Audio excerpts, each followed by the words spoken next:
Hey everyone! Today I'm going to show you exactly how to find and confirm your logout so your account stays protected.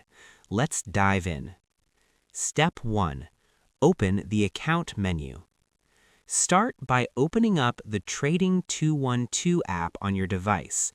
From the main home screen, where you see your watch list or your current portfolio balance, look at the very top.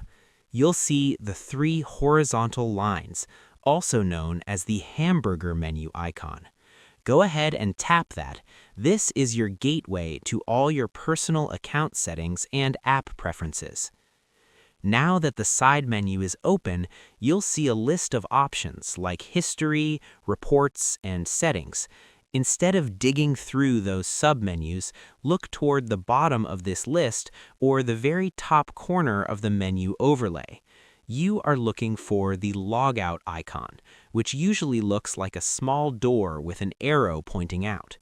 In the 2026 update, Trading 212 has kept this icon distinct to make it easier to spot once you're in the right menu.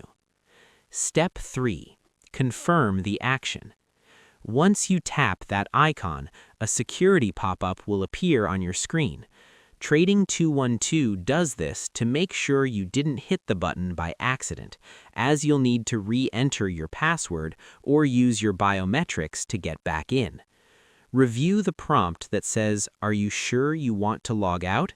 Tap the red or bolded Confirm button, and the app will then clear your current session and take you back to the main splash screen where it asks for your login credentials. Your account is now officially signed out and secure. It's a quick habit to get into, but it's one of the best ways to keep your financial data safe. I hope this helped you out, and I see you in the next one.